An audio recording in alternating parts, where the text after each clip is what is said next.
자동차를 운전하는 사람들은 요즘에는 대부분 내비게이션을 잘 활용합니다. 차에 아예 내장이 되어 있든지 아니면 그냥 스마트폰을 거치해서라도 출발하기 전에 목적지를 확인하는 그런 것이 일반적인 문화가 되었습니다. 자, 그럼 여기서 한번 이런 거를 생각해 보죠. 자, 운전자들이 다 내비게이션을 켜고 목적지를 정확하게 기입하고 차량 운행을 합니다. 자, 이 상황이라면 아무 문제가 안 생기는 걸까요? 그러니까 제가 지금 드리는 이 질문은 그냥 각자 목적지를 켜고 알아서 운전을 안전 운행을 하고 있으면 아무 문제 없이 목적지까지 갈 수 있냐라는 의미입니다. 얼핏 생각하면 갈 수 있습니다. 우리는 대체로 어디 낯선 곳을 가든지 아니면 아는 곳이지만 지금 교통 상황을 살펴서 조금 더 덜 막히는 길을 가든지 내비게이션의 도움을 받으면서 가는 경우가 많습니다. 그리고 그렇게 목적지에 도착을 합니다. 그렇기 때문에 다들 내비게이션에 킨 대로만 목적지 기입한 대로만 가면 아무 문제가 없을 것 같습니다. 하지만 여기서 중요한 항수 하나가 빠지면은 대혼란이 일어납니다. 무엇일까요? 차량을 갖고 나오는 모든 사람들이 저와 같은 목적지를 가지 않습니다. 다 목적지가 다릅니다. 그렇기 때문에 내가 또 누군가가 원래 가려고 했던 곳까지 무사히 가려고 하면 기본적으로 방향만 알아야 되는 것이 아니라 때를 알아야 됩니다.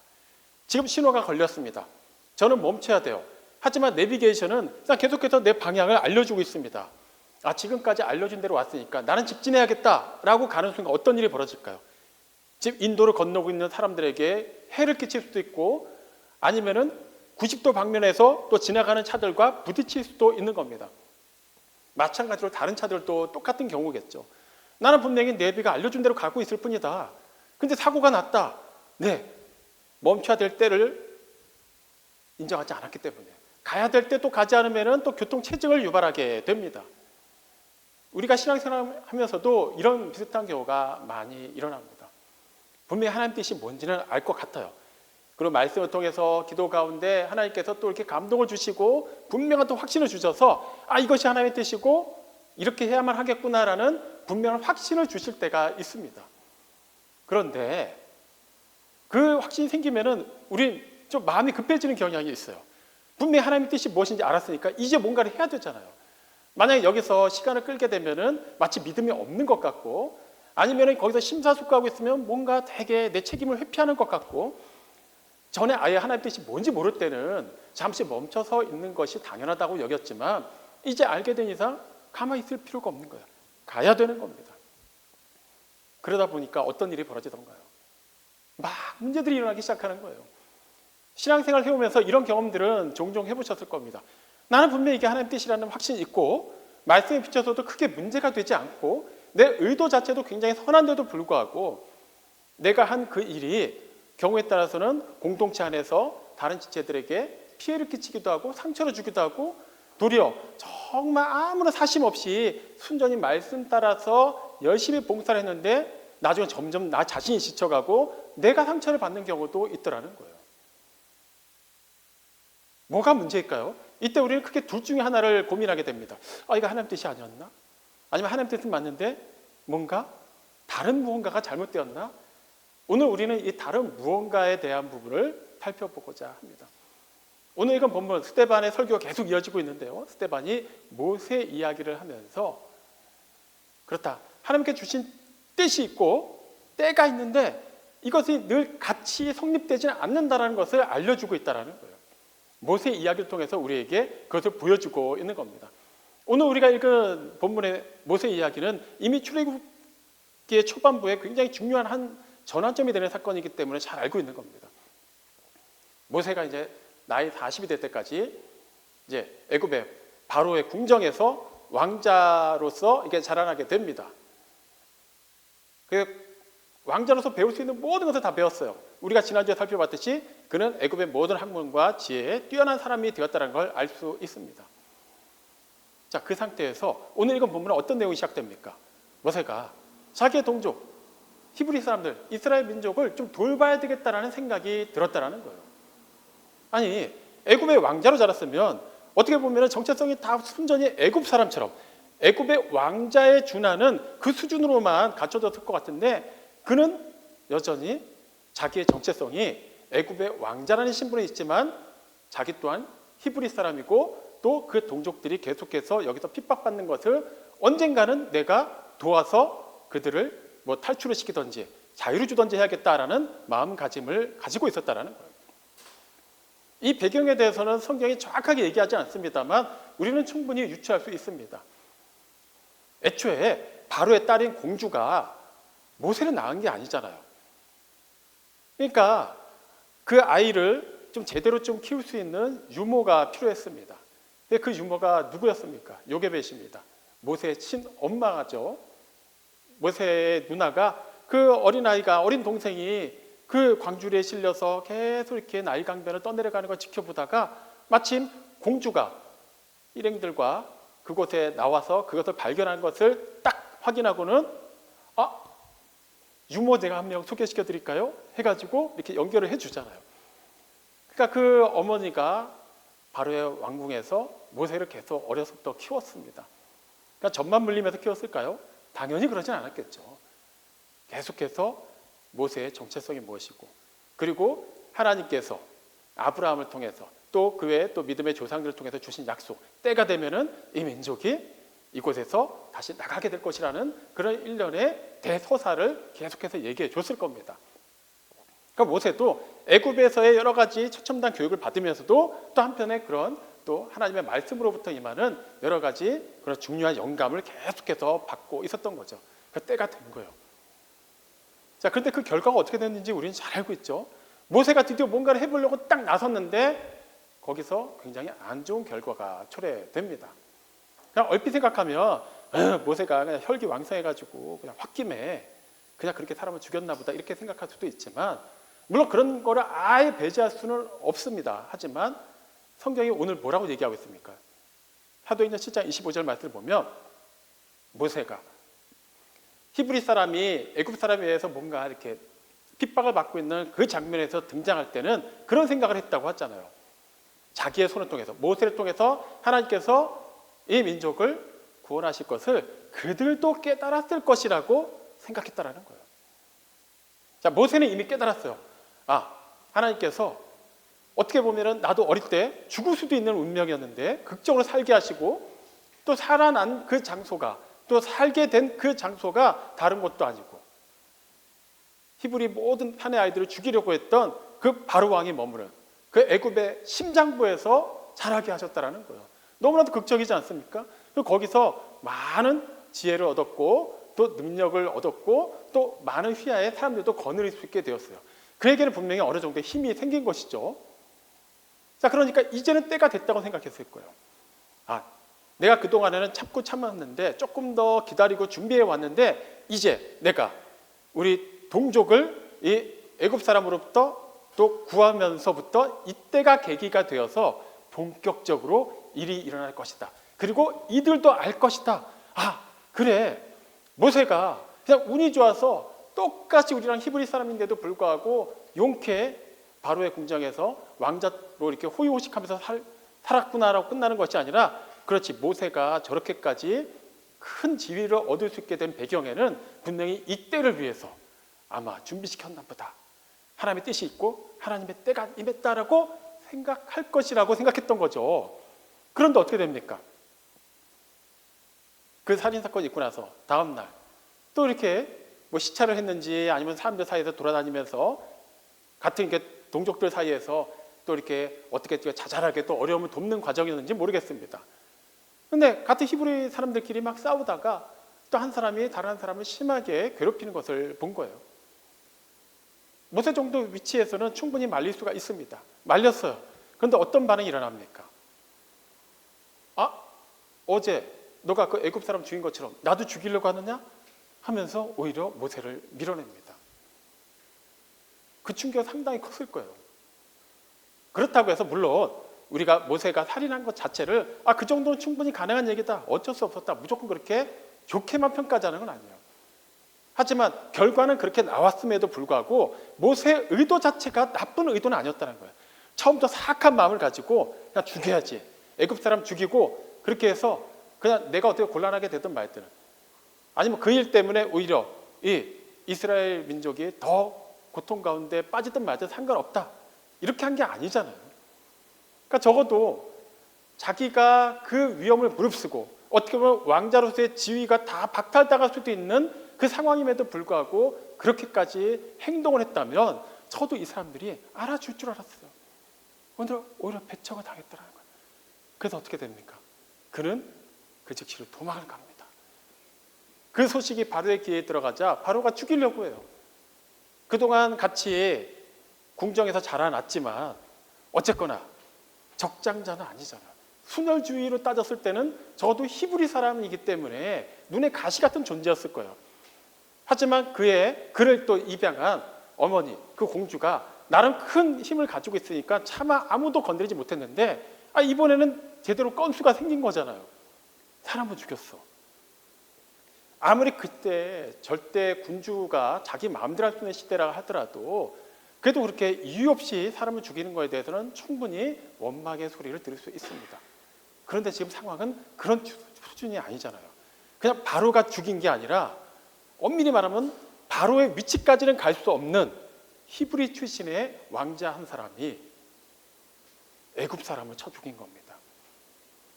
바로 입장에서는 애굽의 관리들 입장에서 이제 어떻게 된 거예요? 그렇지, 어쩔 수 없는 히브리 피가 흐르는 사람이구만. 이참에 그 거슬린 사람 우리 눈에서 없애버립시다. 이렇게 되는 거예요. 도망을 갔어요. 그리고 미디안 광야에서 나그네로 삽니다.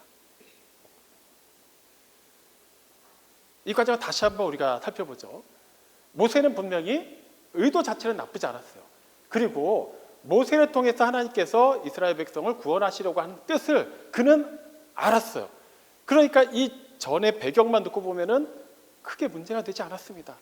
근데 결과적으로는 문제가 돼버렸어요. 왜 그랬을까요? 네, 하나님의 뜻은 알았지만 하나님의 때를 그가 분별하지 않았기 때문에 앞서갔습니다. 하나님께서 원하시는 방법도 아니었어요. 모세 기준에서는 자기가 딱 보이는 그 영역, 지금은 이스라엘 백성을 구원할 때다. 근데 그 시발점으로서 지금 이 히브리 사람을 괴롭히는 이 애굽 사람을 내가 어떤 식으로 뭐 이렇게 처단을 하든지 아니면 강압적으로 막아서라도 이제는 내가 이들의 구원자로서 부름받았다는 것을 알릴 필요가 있다라고 생각했을 거예요. 그리고 그만큼 할 수 있는 힘이 있었습니다. 애굽의 왕자니까요. 어느 정도 또 거느리고 있는 사람들도 있고 또 오랜 세월 동안에 애굽의 그 궁정에서 지냈기 때문에 많은 관리들과 소통하면서 자기 쪽 흔히 말하는 모세 라인의 사람들을 형성해 놨을 거예요. 얼마든지 이 정도는 또 지지해주고 도와주고 경우에 따라서는 힘을 합쳐줄 수 있는 사람들도 확보해 놨을 겁니다. 그러니까 이 모든 것을 다 봤을 때 지금이 하나님의 때구나 라고 생각했던 거예요. 하지만 하나님께서 정하신 때는 그때가 아니었다라는 거예요. 그래서 결과적으로 모세는 기껏 40년 동안 나름 열심히 준비를 한 것 같은데 그 모든 것이 하나도 쓸모없게 된 것처럼 그렇게 광야로 도망가서 무려 40년 동안 나그네처럼 철저하게 잊힌 사람으로 목자의 생활을 하며 살아야만 했습니다. 여기서 우리가 또 한 가지 짚고 넘어갈 게 있어요. 그러면 내가 정말 하나님의 뜻이라고 생각해서 했는데 뭐가 막히거나 다른 불편한 일이 생기거나 결과 자체가 안 좋으면 단지 때가 아니기 때문인 것일까? 물론 맞아요. 때가 아닌 경우가 있기 때문에 하나님 뜻이 있는데도 불구하고 아직 그 일의 성취가 되지 않는 경우가 분명히 있습니다. 하지만 분명히 또 우리가 확인해야 되는 것은 내가 하나님의 뜻이라고 여기는 그것이 정말 하나님의 뜻이 맞냐라는 거예요. 때로는 내가 성경 좀 봤으니까, 내가 나름 신앙생활 오래 했으니까, 내가 나름 설교 좀 많이 들었으니까, 신앙서적 좀 많이 봤으니까, 기독교 방송 많이 들었으니까 그런 걸 종합해서 봤을 때 내 기준에서는 이 문제를 이렇게 보고 이 상황에서 이렇게 풀어야 된다. 이것이 곧 하나님 뜻 아니겠는가? 라고 생각할 수도 있다는 거예요. 더 나아가면 그냥 나의 고집, 나의 그냥 인생 철학, 내가 살아온 배경을 바탕으로 해서 이제 굳어진 나만의 어느 습성이 있는데 어쨌거나 나는 하나님의 자녀니까 이것조차도 하나님의 뜻 안에서 다 형성된 거니까 이거를 기반으로 해서 내가 어떤 결정을 내리고 어떤 말을 하고 어떤 사람에 대해서 어떻게 판단하고 이때가 하나님의 때다라고 정의 내리는 것 또한 하나님의 뜻과 전혀 무관하지 않는 거 아닌가라고 생각할 수 있다는 것이죠. 솔직히 그런 실수 우리 많이 하지 않습니까? 그래서 어떤 일이 일어납니까? 똑같은 문제를 보고 있는데 그 믿음의 공동체 안에서도 전혀 다른 얘기들이 나올 때가 있어요. 내 기준에서 뭐가 되는 거야? 저 사람이 틀린 거예요. 또 그 기준에서 뭡니까? 제가 틀렸다라는 거예요. 그리고 각자 근거로 됩니다. 말씀에 의하면, 그동안 설교 들은 것에 의하면, 그동안 내가 신앙생활 해오면서 지켜보았던 여러 가지 사건, 사고들을 보면 결과적으로 이렇다라는 거예요. 우리는 그걸 가지고 하나님의 뜻이라고 쉽게 단정하게 돼요. 하지만 분명히 하나님의 뜻이 맞다면 하나님께서 말씀을 통해서 기도 가운데 또 성령님께서 또 감동을 주시고 계속해서 그것을 생각하게 하시고 그것이 이루어질 수 있도록 모든 것을 또 이끌어 가신다는 것을 우리는 통전적으로 살펴볼 수 있어야만 해요. 하나님의 뜻은 공동체에게 동시에 임하기도 하지만 각 사람에게 따로 임할 수도 있고요. 색깔이 다르게 임할 수도 있고요. 정도가 다르게 또 이루어질 수도 있습니다. 똑같은 믿음의 가족이에요. 직계 가족인데도 불구하고 같은 상황을 보면서도 얼마든지 달라질 수가 있어요. 아니면 누군가는 확연하게 깨달았는데 아직 나머지 가족들, 나머지 공동체 구성원들은 아직 깨닫지 못할 때가 있습니다. 만약에 우리가 지금 예배를 드리고 있는데 교인 중에 한 분이 갑자기 픽 쓰러졌다고 가정을 해보죠. 그러면 그때 그 목사인 제가 여러분 지금 예배 시간이니까 예배만 집중하십시오 이런다고 해서 여러분이 예배만 집중하는 것이 하나님의 뜻이다라고 할까요? 아니에요. 그때는 모두가 동시에 그 쓰러진 성도를 확인해야 됩니다. 어디가 아픈지, 무엇이 문제인지, 어떻게 도움을 줄 수 있는지 방법을 똑같이 강구해야만 하겠죠. 그때는 이거는 지금 설교하고 있는 목사가 아직 하나님 뜻이 무엇인지 말씀을 안 하셨으니까 우린 가만히 있어야 된다. 절대 그런 거 아니죠. 하지만 경우에 따라서는 분명히 목사가 아닌 누군가를 통해서 유독 하나님께서 정확하게 하나님의 뜻을 주시는데도 나머지 사람들이 아직 그 수준을 깨닫지 못하는 경우도 있어요. 자, 하나님의 뜻은 이렇게 또 모든 사람에게 나에게 임했다고 해서 모든 사람들 똑같이 임하는 것이고 똑같이 깨달아야 되는 것이 아니라는 거예요. 왜 그럴까요? 다 때가 있기 때문이에요.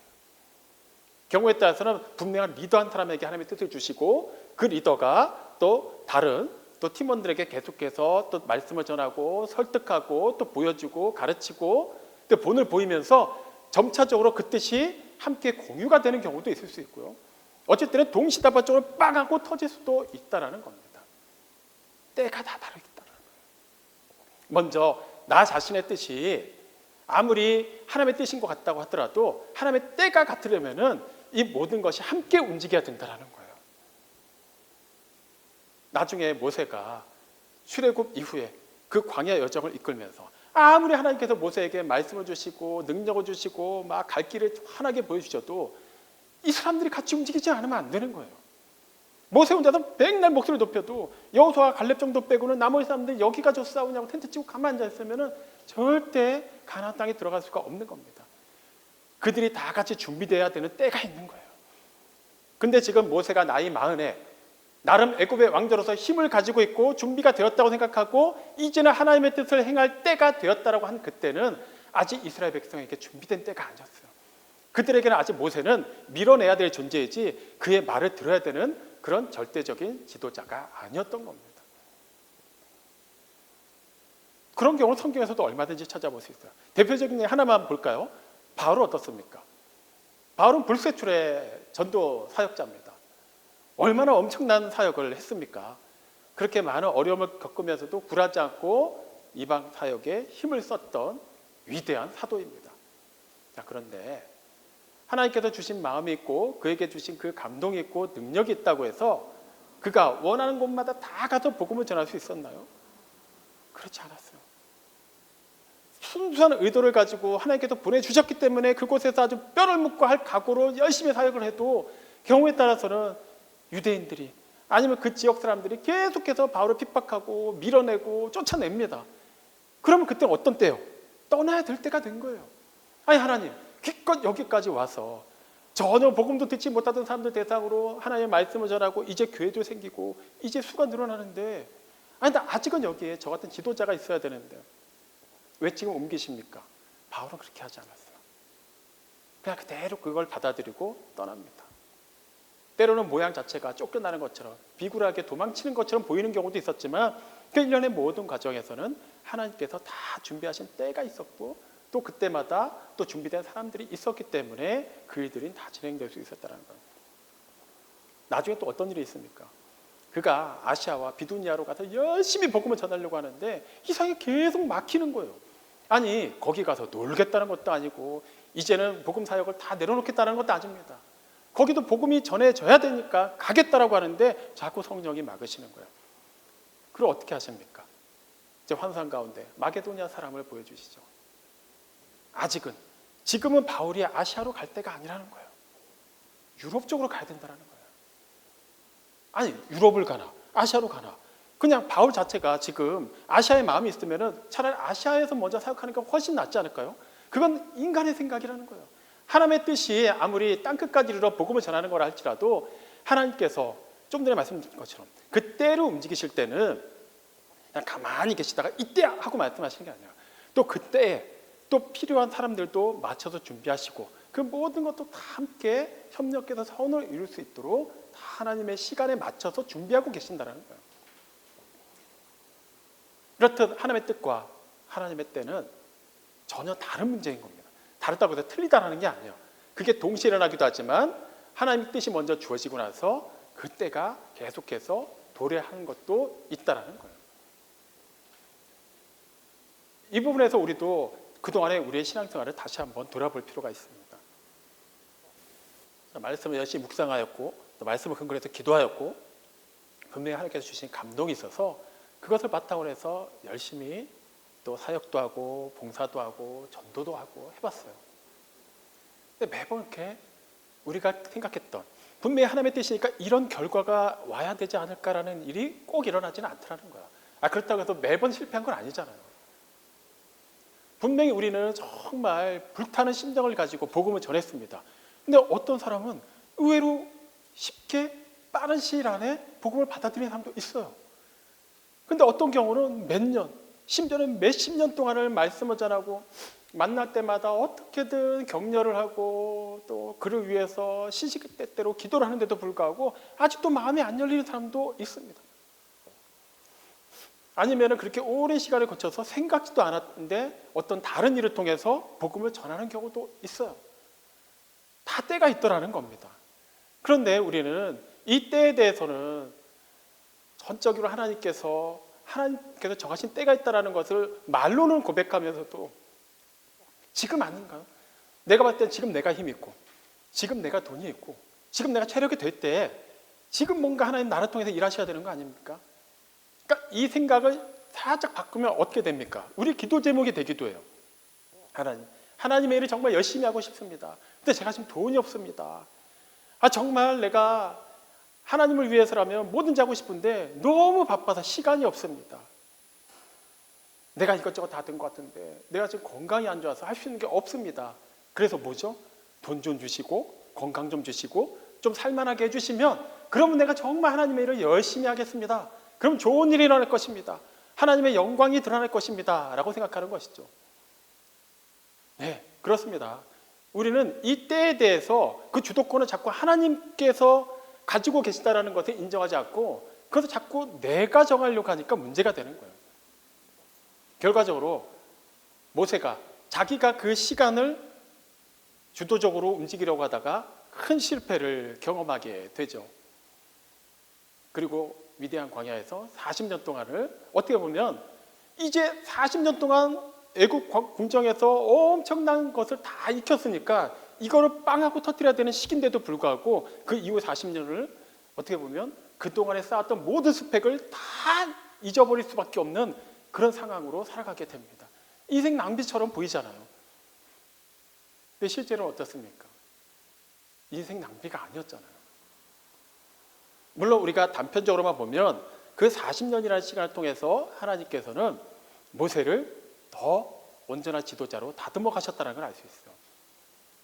인간적인 마음이 앞서고 열심히 앞서고 자기가 갖춘 그 스펙을 앞세우기를 좋아했던 그 모세가 이제는 철저하게 낮아지게 하시고 겸손하게 하시고 내가 하는 것이 아니라 하나님이 하신다는 것을 인정하고 깨닫고 고백하게 하셨기 때문에 그는 훗날 그 위대한 출애굽 광야 여정을 이끄는 데 쓰임받을 수 있게 된 것이죠.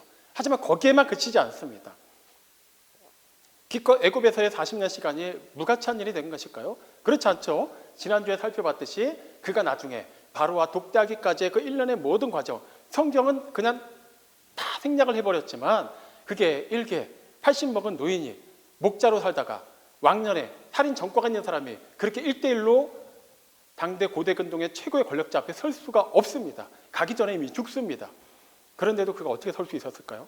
하나님이 그냥 알아서 그냥 뭐 사람들 다 잠재워 주시고 막 픽픽 쓰러지게 해갖고 그냥 혈혈 단신으로 간 건가요? 그렇지 않습니다. 다 관문을 통과해야만 했어요.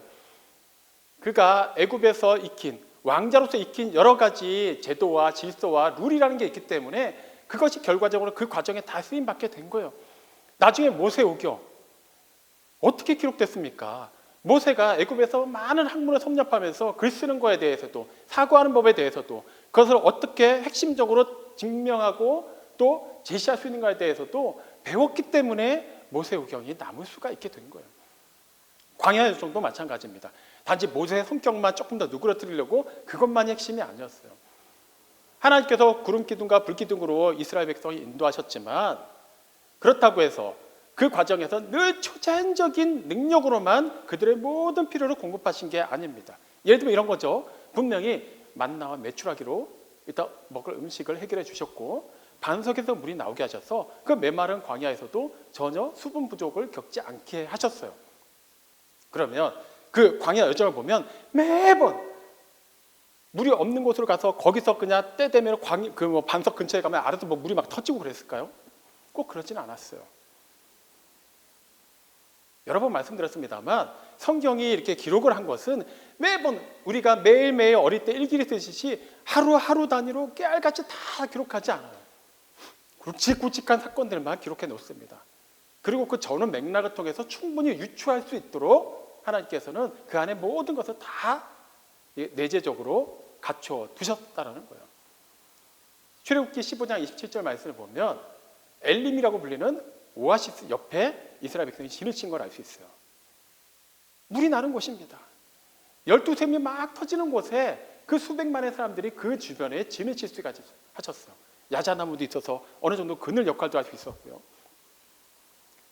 그러니까 하나님께서 그렇게 꼭 매번 물 없는 곳만 골라서 다니시면서 그때마다 나 아니면 니네 살릴 수 있는 사람 신이 없다라는 걸 보여주시기 위해서 매번 그냥 반석을 터뜨리시고 그렇게만 하시는 게 아니라는 거예요. 그러면 그런 오아시스를 또 이렇게 찾고 하는 일련의 과정에서 그것도 물론 하나님께서 인도하셨습니다만 거기서 어떤 식으로 지내지고 또 어디 가면 또 어떤 오아시스가 있고 그 주변에서는 어떻게 또 생활할 수가 있고 그걸 어떻게 알 수 있었을까요? 하나님이 다 지내주셨겠죠? 맞습니다. 그리고 또 어떤 걸 통해서 모세가 미디안 광야에서 40년 동안 목자 생활하면서 그 일련의 모든 것을 이미 다 섭렵을 한 거예요. 그렇기 때문에 그는 하나님께서 딱 거기 떨어뜨려 놓으셨을 때 그냥 여기는 땅의 지형이 이렇고 또 주변에 또 다른 민족들과 또 어떤 분쟁이 있을 수 있고 이걸 이미 그는 40년 동안 다 익힌 사람이에요. 그렇기 때문에 막무가내로 하나님이 인도하신 대로 딱 가서 다른 이방 민족이 있든 말든 주변에서 그들이 경계를 하든 말든 아무 상관없이 그냥 반석에서 물이 터지면은 그냥 거기서만 호의호식하고 지낸 게 아니라는 겁니다.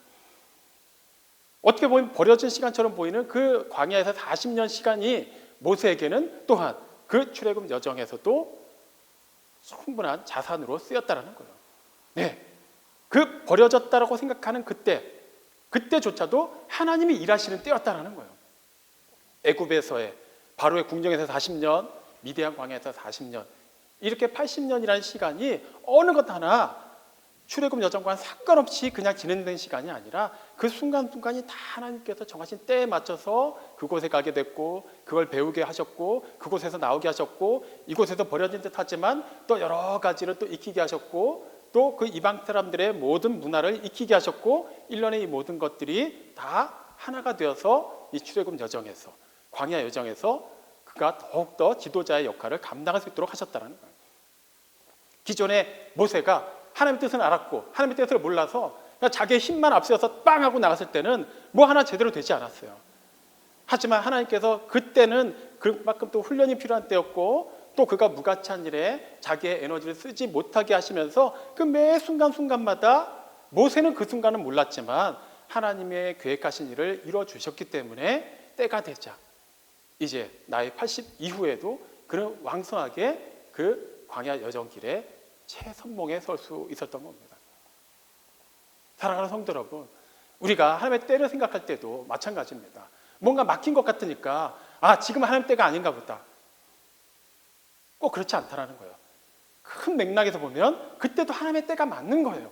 다만 하나님의 뜻이 우리가 생각하는 방향으로 가는 것이 아니라 그 멈춰진 듯한 그 순간 그 상황 속에서도 하나님의 계획이 계속 이루어지고 있는 때가 있다는 거예요.